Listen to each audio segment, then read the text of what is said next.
Okay, welcome everyone, and it's a great pleasure to be able to listen to this first session today, which is on a subject I think all of us are very interested in.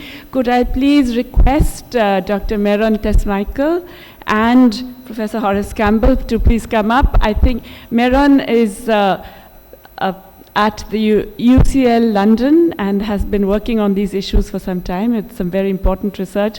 And I believe Professor Campbell doesn't need any introduction to anyone in this room, so I'm not going to even try to introduce him. Thank you so much, both of you, for joining us. So good morning, everyone. Today I'm going to be talking a little bit about climate change as a driver of our regional integration. I hope you all can hear me, or do I have to tiptoe?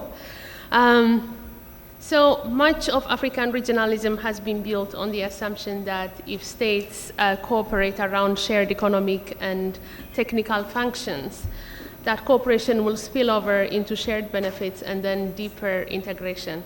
However, climate change is definitely challenging this logic because shared vulnerability does not behave like a shared market or shared technical cooperation. Instead, we are seeing its droughts, water scarcity, and floods, displacement, and extreme weather trends, heightened insecurity, and zero-sum politics and unilateral actions. So at the same time, livelihoods cross borders, and after Africa's independence is immaterial and unavoidable. So climate pressure over land and water and mobility is kind of moving faster than regional systems are able to absorb them at the moment. So the existing regional model we rely on is largely designed by not for the disruption and human vulnerabilities that climate change brings. So in other words, they're not designed for managing shared vulnerabilities. So we have regional bodies like ECOWAS and IGAD that do have a regional climate strategies, and those represent important ambitions, but they remain also constrained by, as you can imagine, fragmented authority, donor-driven priorities, and also dominance of unilateral national decision. Then when cooperation, so in this talk, what I would really like to do is to argue and challenge briefly that climate change can be a driver of regional integration, but in order to do so, it has to be anchored by shared risks, recognizing material interdependencies, shared authority, as well as shared justice. So, as noted already, this is a brief a map taken from one of the websites that track these movements to capture how livelihoods, mobility, and ecological systems stretch across borders, and communities and ecosystems and economies are already beyond functioning beyond national boundaries. So climate risk, therefore, is kind of transforming these interdependencies that we are looking at into contested spaces. So in drylands of Sahel and the Horn, pastoral mobility shows how climate shocks reorganize regional relationships, and recurrent droughts push herders across borders in search of water, following long-standing ecological and cultural routes linking places like Burkina Faso to Mali, and Ethiopia to Somalia, and Kenya to Tanzania. So at the same dynamic also appears in transboundary river basins where climate change alters seasonal flows, and then therefore kind of increases the stake or the risk for upstream and downstream relations. Finally, we also have climate vulnerability as also drives displacement, reshapes regional politics, floods in Mozambique and Malawi, drought in Somalia and Ethiopia, and all this also results in a situation where states tend to respond in securitization, militarized borders, as well as tightening checkpoints and restricting movements. So, so at the same time, as I have noted, climate change tends The issue is that there are not efforts to respond to these things, but the institutions, the regional institutions that exist at the moment to respond to those things are not designed to absorb them or to engage with them. So when shocks hit, existing frameworks become overwhelmed or bypassed, and states revert to unilateral actions, and at the bottom of this, that is existing institutions not only are designed for this kind of situation, but also have limited political authority and dominance of national agendas. So that's the first argument. The second argument is that there is a need for shared authority. So climate governance is not only about harmonizing regulations, building infrastructures, or improving technical standards. It's also inherently a political process shaped by history, bargaining power, and elites' interests. So what looks like an engineering problem or a financing delay is often a symptom of a deeper political and economic inequalities. So even if we take, for example, renewable electrification, there are technical models show that there's definitely an economic benefit in adopting cleaner and cheaper energy, but implementation depends on financial systems whose risk rating reproduce hierarchies of creditworthiness and other barriers that make it the actualization of this vision is impossible, or not impossible, but difficult. So there is, this is to say that climate change advances through political solidarity, not just through evidence of best practice and models. So climate change, climate regionalism, which we have moved to the language of climate regionalism for Africa now, would need more than aligning policies. It requires shared political purpose and mechanisms that distribute authority and limit those unilateral decisions. So this is also another example where we have the ECOWAS has a regional climate strategy. It's very ambitious around embraces solidarity, cost-benefit sharing system, sectoral cooperation, including regional electricity integration and shared water monitoring. It also recognizes ecological traits as a regional public goods that no state can alone manage on its own. But these promises, again, are constrained by structural realities, limited institutional capacity, and uneven political will. And so, although strategies contain the right language, the challenge of converting this language into binding authority and shared governance remains an issue. I'm going to talk a little bit quickly about these two hydropower projects that currently exist. The first one is the Grand Ethiopian Renaissance Dam. It was built on the Blue Nile to meet Ethiopia's growing energy demand, but also to export electricity, to renewable electricity across the region. It's undertaken and initiated and financed by the Ethiopian government or by Ethiopian people, with construction starting in 2011 and inauguration in September 2025. The other dam is the Ruzizi 3 hydropower project, which is site on the Ruzizi River shared by Rwanda, Burundi, and the DRC. It's designed as a joint project managed through the Economic Community of Great Lakes countries. It reflects a cooperative governance, joint ownership, shared benefit, pooled financing, and collective decision-making over the transboundary resource. So development began in mid-2010s, and it's still underway, with financial close not yet reached. So both projects have the potential to serve as the regional public goods and to anchor climate response integration. For example, both can transcend national ownership by acting as a regional stability assets through shared capacity, multi-country offtake agreements, and cross-border grid balancing. Or they can also anchor shared risk governance, where states manage fluctuating water flows together through joint hydrological monitoring and data platforms. Then it can also be a source in both places. In both scenarios, there is also an opportunity for this to fuel regional carbon industry, low carbon industry, by enabling climate responsiveness and industrial value chains. For example, on the Ruzizi River, we can imagine clean power for cross-border agro-processing and low-carbon manufacturing. And with GERD, we can imagine anchoring for green industrial corridors in Ethiopia, Sudan, and Kenya, powering EV assembly, as well as green cement and things like that.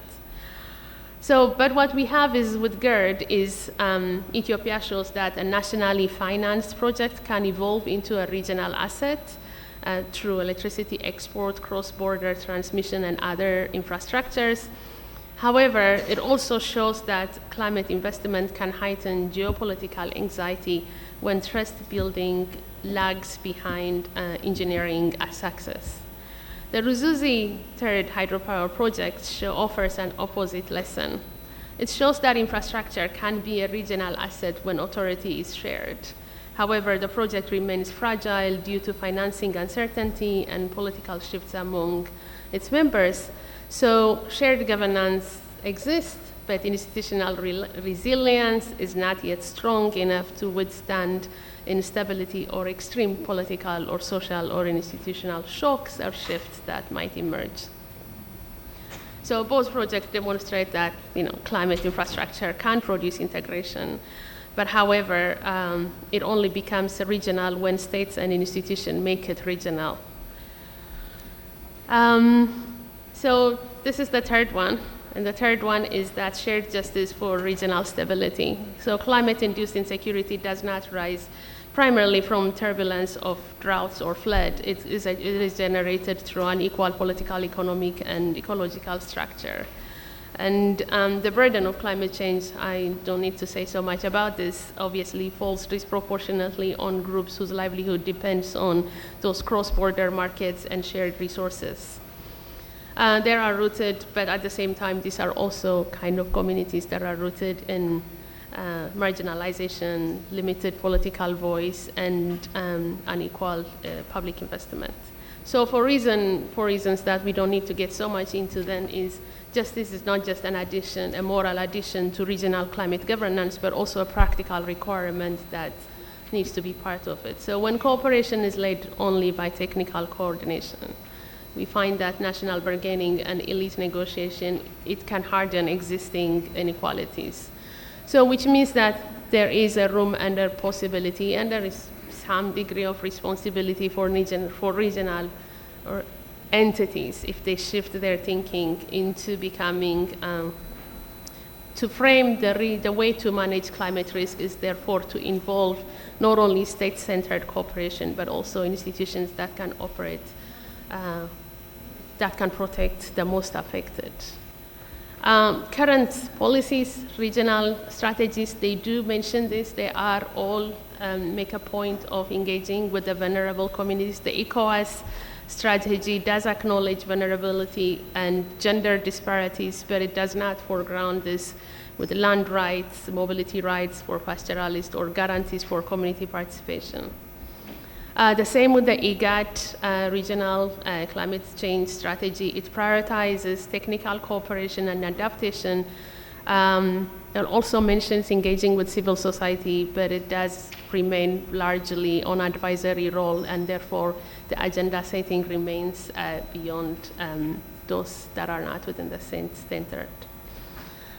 Even the continental level, the African Union's draft national climate strategy promotes unity and institutional capacity, yet it sort of remains aspirational rather than introducing a structural principle for how resources and rights are shared. So in closing,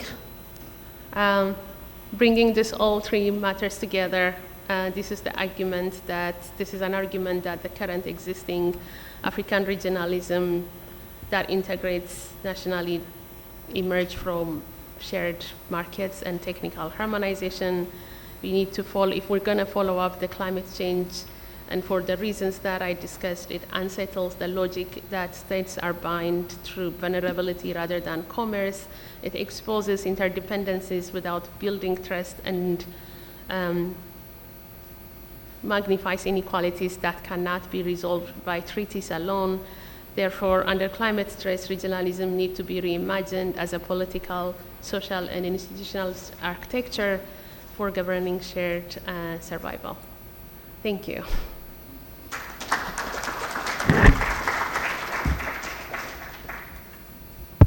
Thank you so much, Meron, for that excellent presentation and also keeping so well to the time. And I think the focus you had on the hydrological vulnerabilities leads directly into Professor Campbell's presentation. So please. Good morning, everybody. And thank you for being up to be part of this session. And I want to thank the organizers for inviting us to be part of this distinguished meeting of economists. And in this presentation, we want to speak about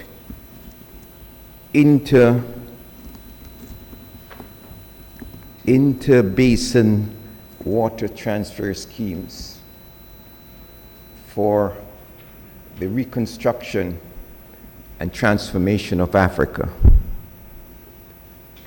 We want to be able to engage in a discussion which brings to the forefront the urgency of what you just heard in relationship to the climate disaster before us.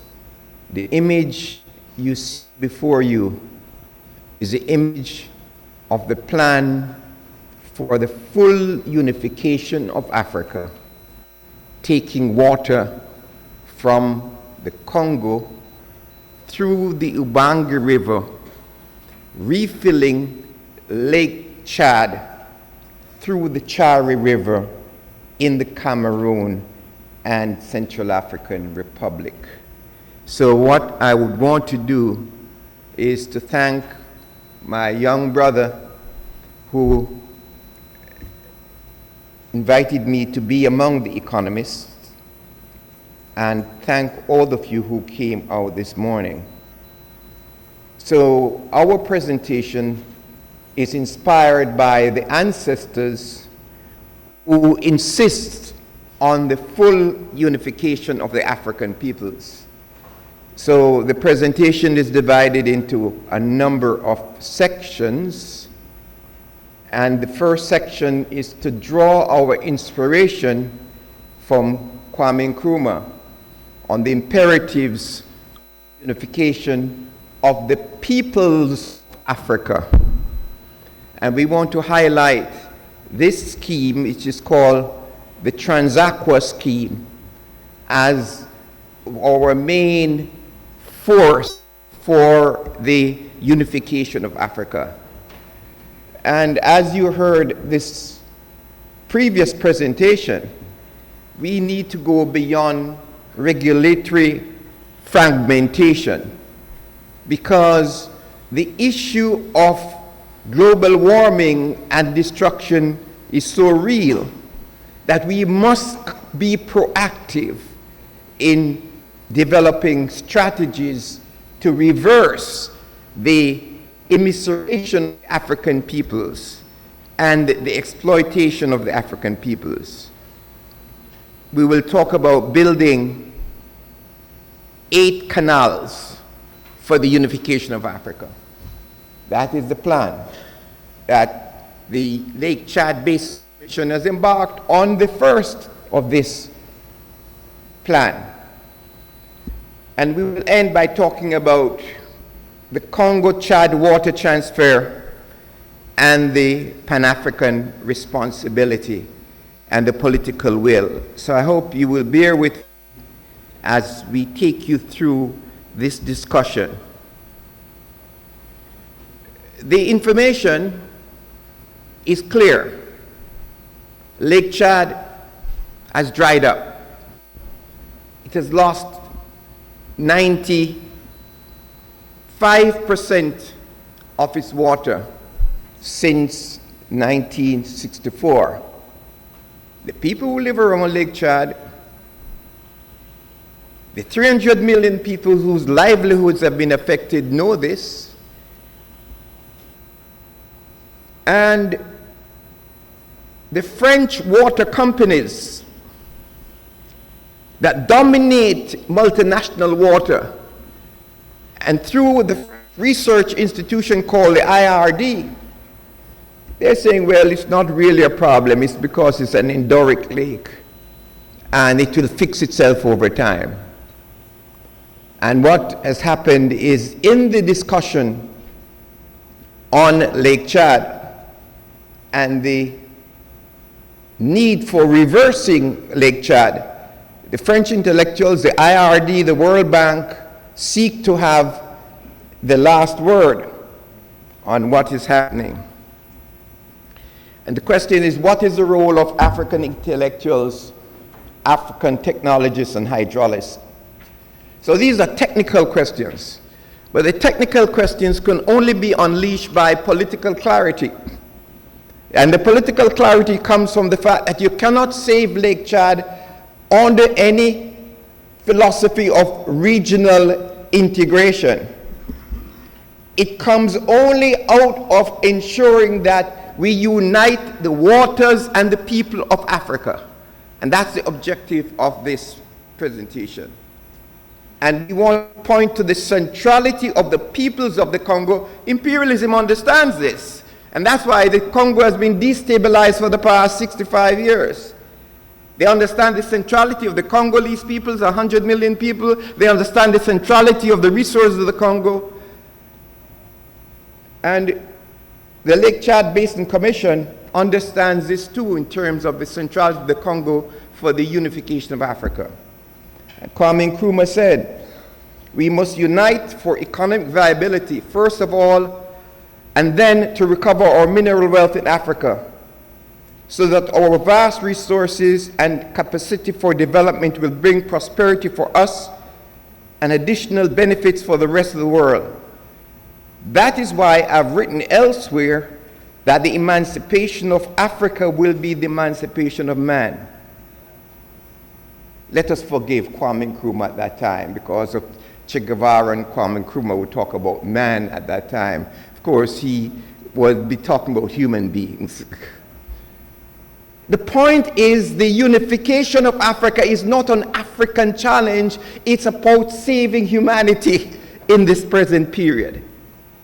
So it is the same Kwame Nkrumah that inspired the establishment of a Pan-African organization called the Lake Chad Basin Commission in 1964 with Cameroon, Chad, Nigeria, and Niger. The inception of the Lake Chad Basin Commission with 4 members. Libya was admitted in 2008 to collect, evaluate, and disseminate information on projects prepared by member states and recommend plans for common projects and joint research programs, and to keep close contact between the high contracting parties with a view to ensuring the most efficient use of the waters of the basin to draw up common rules. When they wrote this in 1964, there was water. The problem is, how do you get back this water into Lake Chad? How do you get back this water into Lake Chad? The plan is, how do you ensure that 1,800,000 cubic feet of water that flows every second in the Atlantic Ocean, how do you ensure that that nearly 2 million cubic feet of water is used for saving the African continent? That's the challenge that the Lake Chad Basin Commission has gave itself.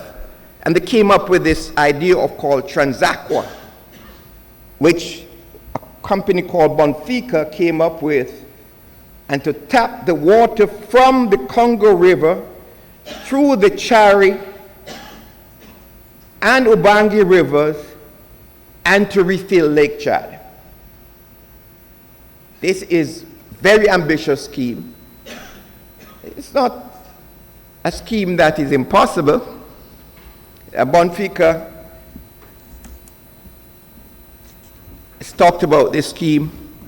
Many of you know that the United States, China, France were built on canals. And so this canal system is going to be the basis for the unification of the waters of Africa, linking the waters and the aquifers in Africa. And the objectives are to replenish Lake Chad, increase access to drinking water, revival of agricultural activity, revival of fish farming. There were at least 3 million people in the region who depended on fish farming in this region. Regimentation of flows, electric power production, river and ports. This is the ambitious scheme of the Lake Chad Basin Commission. In addition to transporting this considerable mass of water to Chad, the artificial canal would perform another important, not marginal function. It will present a means of water transport for freight because it is known that it's the most convenient form of transport. This river highway of 2,400 kilometers in the heart of Africa would cover approximately 800 kilometers of territory in the Central African Republic, 1,600 kilometers in the territory of the Congo. On both sides of the water, there will be 2 service roads for the clearing of the wooded areas and construction of a canal as far as, and for maintenance. Now, when the Lake Chad Basin Commission had a meeting, because they've been meeting about this for 30 years, and they had a meeting in Abuja in 2018, and the Italians and the Chinese said, yes, we're going to do this. We can do this. The French and the World Bank and UNESCO are coming up with all kinds of objectives to say, well, you cannot do it. We need more studies. It is going to be harmful. The African Union should endorse the Interbasin Water Transfer Initiative as a Pan-African project to restore the lake toward peace and security in the Lake Chad region, to promote navigation, industrial, and economic development for the whole of the Congo Basin. The Congo Basin, the Niger River Basin are 2 river basins along with Lake Chad, which were the basis for the whole reconstruction. But those of you who live in this region know that the Niger River Basin and its headquarters in the capital of Niger, the French technical experts have been sitting on that Niger River Basin for the past 50 years to ensure it does nothing for the people of this region. So along with the water transfer system, we have the plans for planting trees with the Great Green Wall of Africa. In other words, global warming cannot be solved by twiddling our thumbs at this time. We need comprehensive, rigorous, and massive schemes to be able to save Africa. And so the idea is, how do we mobilize millions of engineers and hydrologists to tap into the transboundary aquifers in Africa? There are oceans of water in Africa. Let me repeat this. Oceans of water in Africa under the ground. The aquifers, like the Nuba aquifer, is one that has, it's like a vast ocean. How do you tap into this water in Africa and to be able to turn this into an asset for the people who live in Africa where there's no water? The same French who influenced the current leadership of the African Union has not put the water transfer scheme from Lake Chad on the table. What they've done instead is to put on the table the proposal of the Egyptian government. And the Egyptian government has put forward a scheme called the Victoria Mediterranean Water Corridor to go to Europe.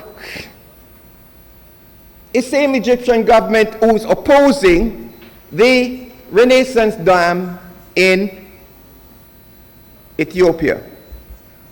So the challenge would be, how do we transcend the regional fragmentation that exists between the regions at the present moment? There has to be an agreement between CICOS and the Lake Chad Basin Commission. CICOS is the International Commission of the Congo-Ubangi-Sangha Basin. It includes Angola, Gabon, Cameroon, Democratic Republic of the Congo, and Central African Republic. The French, that has much more control over the Cameroon, the Republic of the Congo, the Democratic Republic of Congo, has influenced the technicians and the hydrologists to say the Congo does not have enough water to support this scheme. I just pointed out to you that nearly 2 million cubic feet of water goes into the Atlantic Ocean every second. But they have convinced the hydrologists that no, we cannot have this scheme. And so the challenge would be, how does France now, in order to oppose the Lake Chad Basin Commission, support anti-people elements in this region, so that the Lake Chad Basin Commission has to spend more time on fighting anti-people elements by fighting what they call them Boko Haram. We don't call them terrorists. I just want to show you some of the pictures of what is happening in this region. What you see here in this picture, if you go to Chad, where the Chad River, where you see there is people building homes where the river was, because the river has completely dried up. When I went to Chad to go to do this work, and you drive through what used to be vast, fertile areas, this is what you see.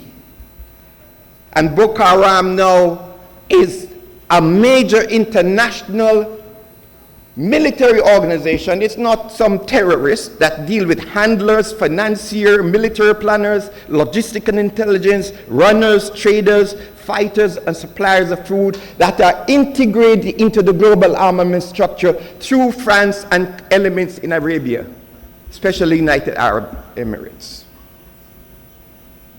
So this is what is happening in Lake Chad. This is a unique species of cattle called the Kuri cattle. The Kuri cattle is only found in the Lake Chad region. This is a cattle that swim. This cattle is about to become extinct with the destruction of Lake Chad. So this is the challenge before us.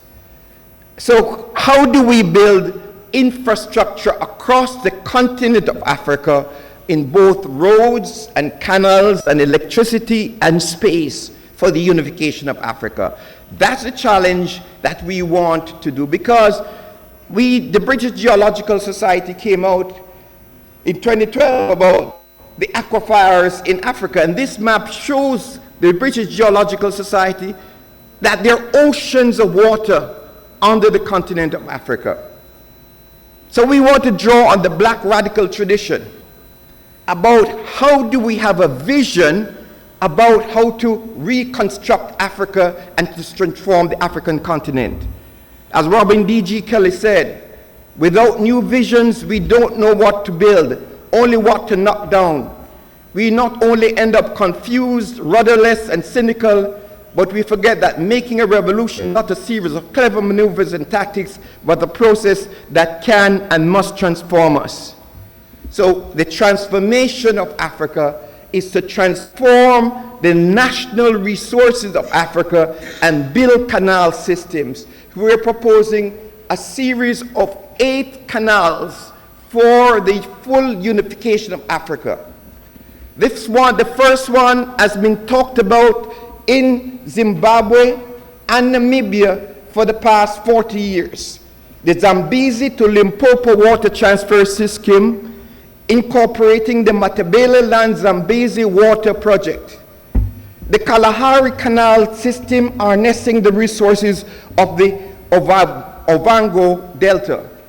and the Pan-African Canal System linking the Congo River to the aquifers in the region and ultimately replenishing Lake Chad. This one, all of the studies have been done to do this. The Chinese are ready to finance it, but the French and members of the European Union says, well, no, it's not feasible, and they have come up with schemes and projects to postpone it. The Northwest Aquifer System, the Lake Chad Niger Canal System. So this is all the canal systems that we're envisaging for the full unification of the peoples and water resources of Africa for the 21st century. Let me move to the conclusion. When Libya built the great man-made river, the great man-made river was to tap into the same aquifers to be able to provide water.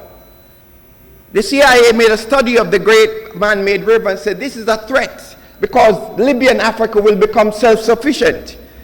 And when the French invaded Libya, and I would encourage you to read my book on the destruction of Libya called the NATO and the catastrophic failure in Libya.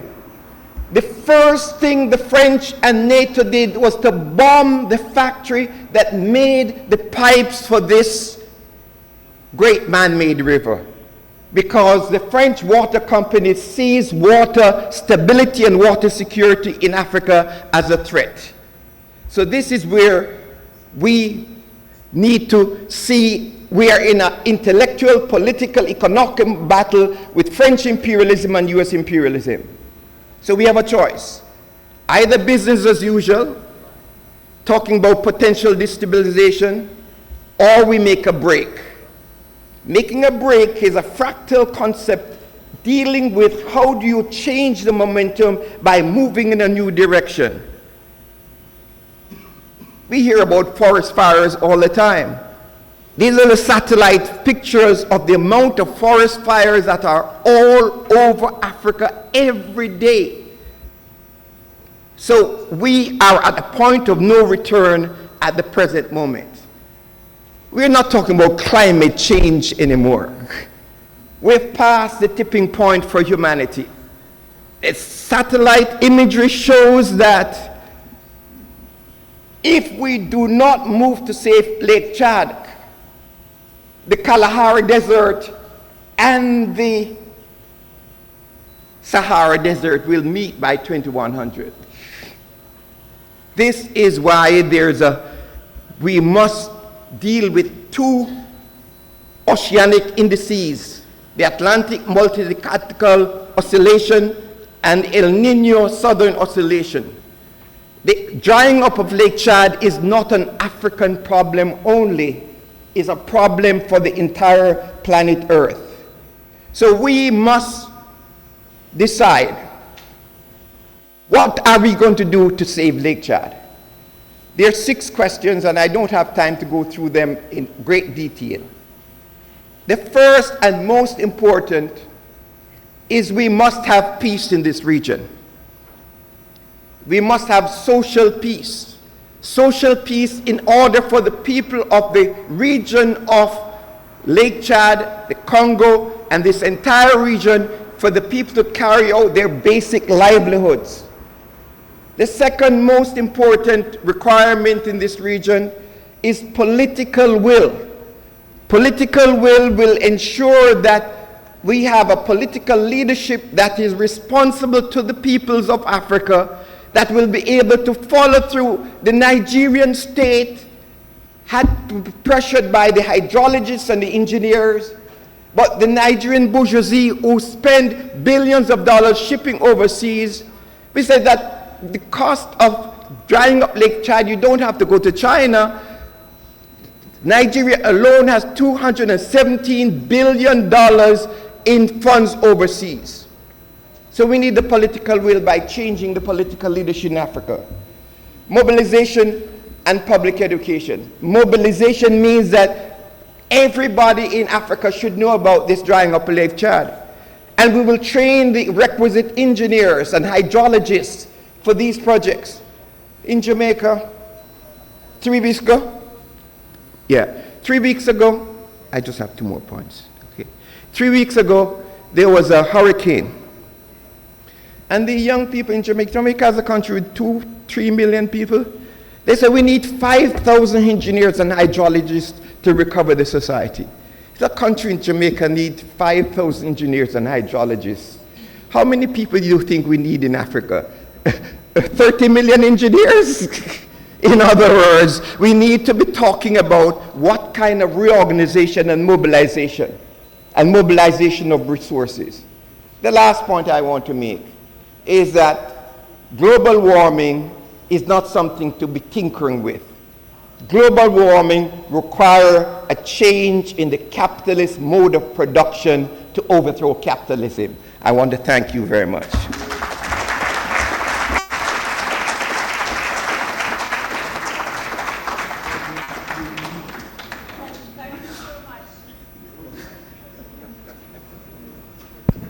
Thank you so much. We've had 2 amazing and really interesting, very provocative presentations, so I'm sure there'll be lots of questions.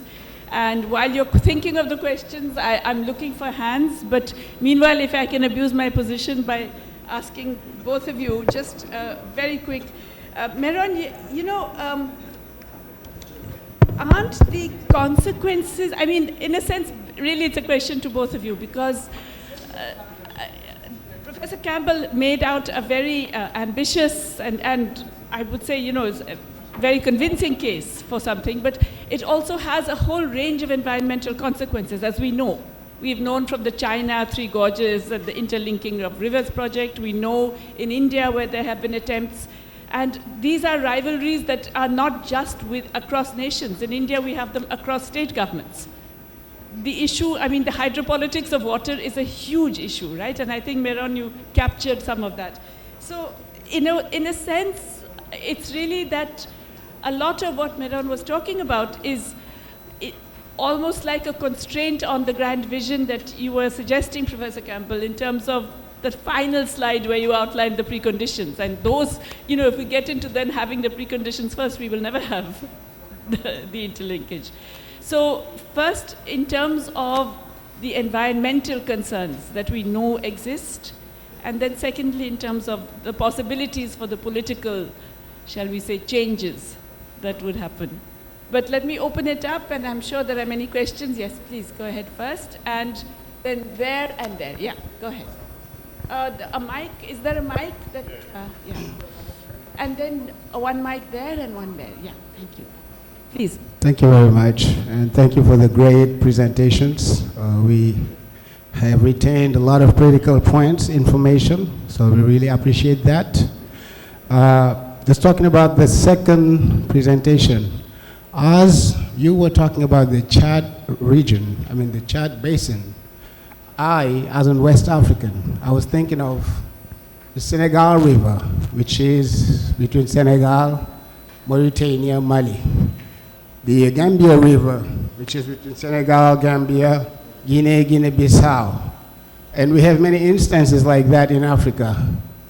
So, as you are working on this issue in Central Africa, or whichever region of Africa it is, I think there needs to be a coalition of other African countries that are not in that region to sort of, learn from this experience, or maybe bring their knowledge to this initiative so that it can become a real African initiative. I think it's important to do that. And as you were talking, I heard you made mention of China, which is ready to finance it, but also of France and the European Union, which seems to be very hesitant, or maybe even think that this initiative is impossible. Yes, they think it's impossible. I think that's what you said. So my question again, and I asked this question yesterday, is why do we always look outward? What does the European Union has to do with this initiative? Yes, but I mean, it's in the presentation, so I'm just talking in general. And then, You can answer. Let me just finish, please. Yes, for me, if all the Africans come together around this initiative, they can reciprocate this, or at least extend it to other parts of Africa and make it a continental initiative. That's how it's going to be worthwhile, in my opinion. Thank you. Thank you. Yes, go ahead. And then after. Bonjour Madame la modératrice, je m'appelle Eliman Diouf, je suis du Sénégal. Je voudrais féliciter les deux présentateurs, se féliciter vraiment de la qualité des deux sujets. La première préoccupation que j'ai, c'est effectivement, les experts nous disent que la troisième guerre mondiale, c'est la guerre de l'eau. La présentation de M. Campbell se retrouve un peu avec celle qui a précédé, parce que les défis climatiques et les défis de la maîtrise de l'eau au plan africain, pour moi, dépendent en grande partie de la mobilisation, comme M. Campbell l'a dit, de la volonté politique de nos États à travers l'Union africaine et à travers l'ensemble des organisations sous-régionales. Comment faire pour bouter d'or les défis sécuritaires que sont la présence djihadiste et la présence, en tout cas, des forces armées dans tout le continent? C'est ça la grande équation. Comment nous devons nous mobiliser à travers l'Union africaine pour que tous les grands pays qui parviennent, comme l'Algérie, comme les autres pays, à lutter contre le djihadisme, se mettent ensemble pour sécuriser cette zone importante? Parce que le principal dénominateur, je pense que c'est la grande muraille verte, constituerait un pont pour non seulement lutter contre les changements climatiques, mais en même temps faciliter ces canaux versants. Mais pour les réussir, à mon avis, il faut une sécurité forte dans ces différentes régions. La France ou les autres pays européens retarderont le maximum parce qu'ils voudront toujours être là pour avoir une mainmise dans la gestion de nos ressources en eau. Donc, la Chine se propose, mais il faudrait que les États prennent leurs responsabilités et permettent également à ce que nous avons en Afrique, les ressources que nous avons, peuvent même permettre de financer ces projets importants. Merci beaucoup. Merci, monsieur. Yes, at the back there, and then two here at this table. Merci, je vais aller sur le très graphique. Je reprends les propos de mon frère à propos de l'engagement, la pertinence, la profondeur et le militantisme des deux panélistes. Alors, je voudrais juste dire un mot à propos du projet de la muraille verte. Il serait bon de revenir là-dessus, puisque les artistes aussi ont apporté leur contribution. Je pense qu'il y a une Malienne, Una Modia, qui a fait un film excellent sur ce projet.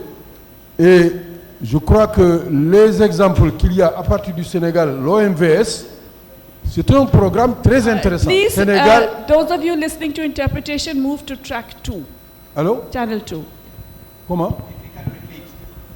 Could you please repeat the interpretation, because we were not told it's changed the channel. Well, can you speak in English if there are some problem? I just want to say thanks to the panelists. Secondly, this project concerning the green hole, very interesting. There are some information, but more interesting is to know that we have to make the difference between historical periodization and geological. The Sahara was not a desert. And people say that it's possible that the European in the Mediterranean will have problem in some years. Anyway, we have to think that we have to think globally and geologically, not as people in the contemporary area. Now in Saint-Louis, today, there is a big meeting in Senegal concerning water. And I think we have to link our reflection here and a seminar now in Saint-Louis in Senegal about water. My conclusion, Cheikh Anta Diop says that this problem can be solved from Congo. Only Congo can give electricity to all Africa. It is in the book of Cheikh Anta Diop.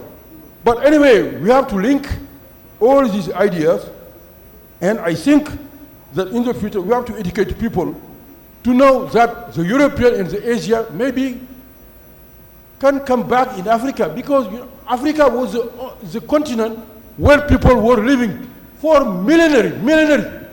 Thanks in Senegal, and I conclude, when President Diouf was president of this country, the Japanese wanted to come to Senegal for all the people. And it's the journalists, when they become to talk about this idea, the governor was afraid. But it's a tendency that the European and the Asian come back to Africa. Africa was the only continent where people were living during millennia. Thank you very much. Thank you. And we have 2 more questions here. May I request you please to keep them brief, because we would like to give time for them to respond. Je vous remercie, madame. Je voudrais poser 2 ou 3 questions, peut-être 2 questions, parce que la préoccupation que j'avais, mon ami Demba Moussa Dembélé m'a rassuré, c'était de savoir si les présentations qui sont faites seraient disponibles par la suite pour que les uns et les autres puissent en disposer. Il m'a rassuré. La première question, c'est la Chine et nous. La Chine et nous. Le professeur a dit que la Chine a dit que le travail de revitalisation du lac Tchad est tout à fait possible. Bon, il a répété cela d'ailleurs. Mais que bon, les Français et d'autres impérialistes ne sont pas d'accord. Ok, mais quelle est la position maintenant des décideurs africains concernés par le lac Tchad? C'est ce que je voulais avoir comme réponse. Ensuite, la Grande Muraille Verte. Je sais qu'au Sénégal, il y a un grand projet qui s'appelle la Grande Muraille Verte. J'ai même vu dans le schéma qu'effectivement, ce concept est adopté du Sénégal jusqu'à peut-être jusqu'au Soudan.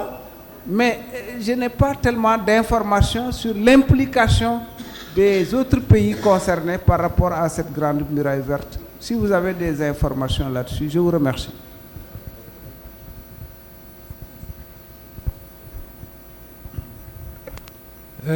Tout d'abord, je voudrais vraiment remercier M. Campbell pour ce travail fondamental qui, en tout cas pour moi, va être extrêmement utile. Ma question, elle est relative à l'enjeu de l'eau au XXIe siècle, et j'ai envie de vous demander, est-ce que la question de l'eau ne va pas être la source des principaux conflits, des principaux enjeux géopolitiques et des principaux conflits sur le continent, et que ces conflits vont être de plus en plus manipulés pour semer le chaos un peu partout. Je prends comme exemple le conflit latent entre l'Égypte et l'Éthiopie, mais il y a aussi d'autres conflits autour du lac Tchad, dans la zone des Grands Lacs, etc. Et il suffit que des puissances extérieures, on voit par exemple le rôle des Émirats, le rôle que les Émirats jouent par rapport à la question des terres et de l'eau, l'accaparement des terres pour l'avenir, un rôle très néfaste. Et ça se généralise. Dans la zone sahélienne, il y a énormément de prétentions autour des terres et bien sûr de l'eau. Donc je voudrais avoir votre avis sur ces questions-là. Thank you very much. That's a lot of questions. Okay, the very, very last one over there. Absolutely last question, because I think we're running out of time. So.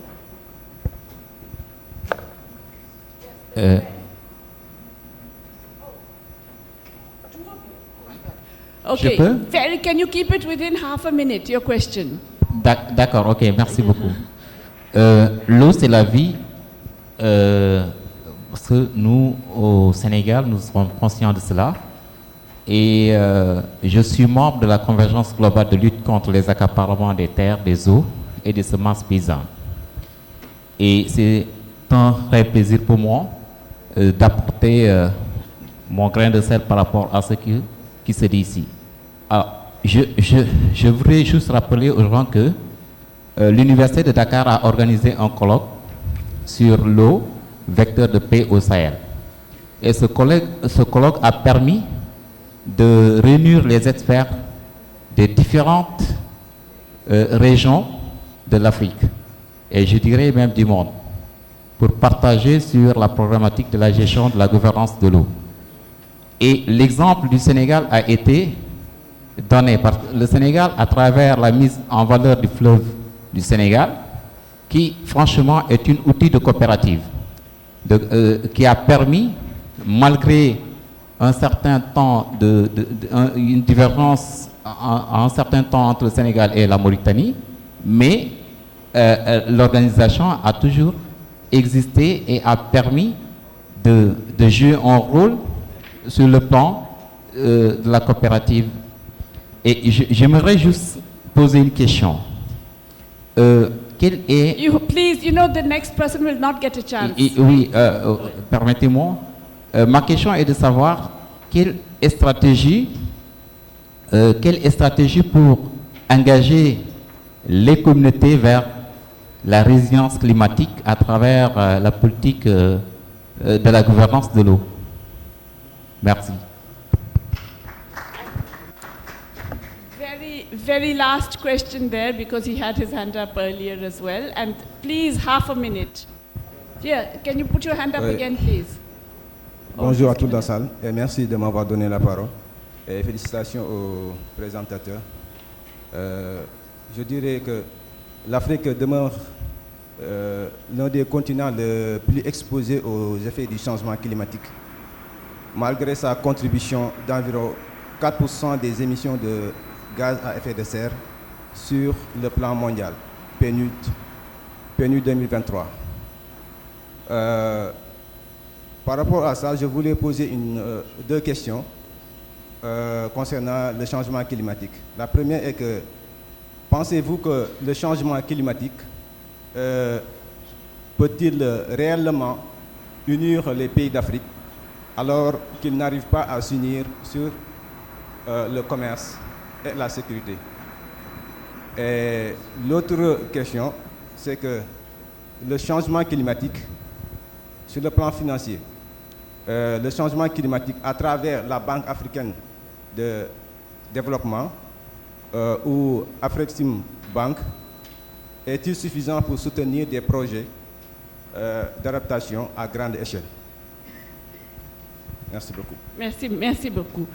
Well, you have an enormous set of questions to answer, so good luck. When climate change reunites, when trade hasn't, I think that was the main argument that I was trying to make, that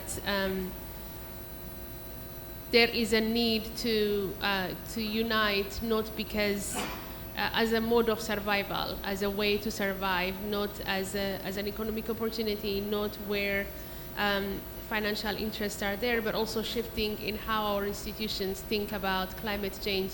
While there is a current discussion and thinking about climate change is also an opportunity for different kind of development, but I think there is also a need to make a major shift, which is that without coming together and uniting, and also shifting how we think about climate change as a need for survival, not as an economic opportunity or as a trade mechanism, I do believe that, yes, it would lead to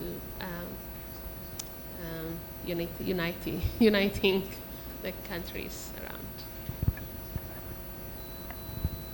Thank you very much for that. There is no question about it. It's either we unite or perish. We can't quibble about it.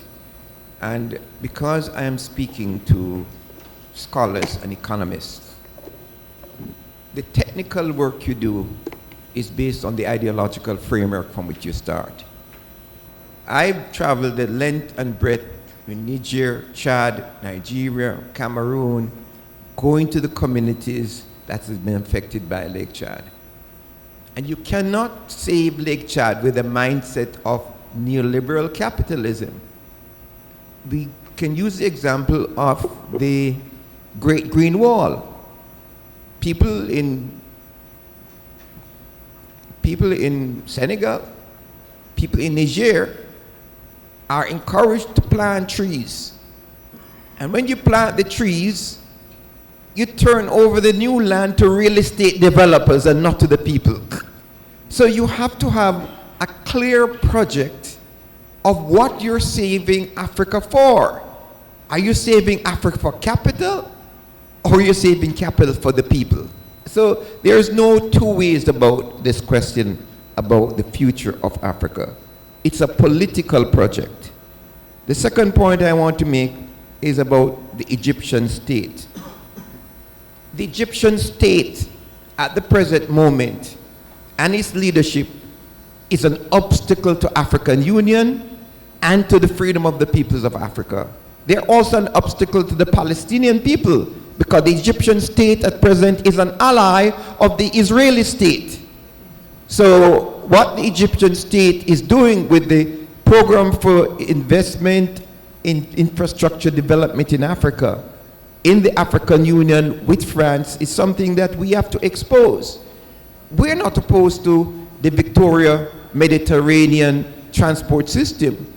But why promote a system and scheme to go to Europe when we have a scheme to unite Africa, and you ensure that that's not on the table within the African Union, but you're pushing this scheme in the African Union? I think we also have to talk about ourselves as scholars, because as scholars, many of us are intimidated by the French and the European on the basis of getting resources for research. The fact is that if you go across the length and breadth of this region, you have nearly 100,000 French corporants living in the most rural villages, and their research institutions seek to influence the research on Lake Chad and water in Africa, because the two biggest water companies in the world are French water companies. They have a vested interest in this matter of water. The fact is that the Lake Chad Basin Commission has had to divert its attention from dealing with water question to dealing with Boko Haram. So it's now a military front called the Multinational Joint Task Force that is coming out of the Lake Chad Basin Commission. So to my brother over there, my presentation is influenced by Sheikh Anta Diop. Sheikh Anta Diop's view of Africa and its unification and hydraulic civilization influenced my approach to this unification of Africa. The one last point I want to make, I want to say that to the organizers of this conference, I will have my paper available. So I hope they'll publish it so everyone here will have access to it. The environmental question is a question of human beings. You cannot save the environment without saving human beings. Africa is not going to China to save Lake Chad. We looked at what the Chinese have done. The Lake Chad Basin Commission have looked at what the Chinese have done, and they're studying the environmental challenges. But the point is, we need our researchers and engineers and scientists to come to work on this question. There is no problem in financing the Lake Chad recovery. The money is there. It is not a question of money. It's a question of political will. The point is, when the Chinese got involved, the French and the Americans intensified their opposition, especially in relationship to intellectuals. I just want to make a point about the environment. During the Rwanda genocide, nearly 1 million people were killed. And there were some guerrillas up there in the mountains. And European NGOs came and says, we must save the guerrillas. They were more interested in saving the guerrillas than saving the people who were killed. So yes, we are concerned about the environment, but we are concerned about the 300 million people who's been affected by Lake Chad. So we must do the work to save African lives. African Union is not about the union of states, it's about the union and the survival of the African people. I thank you.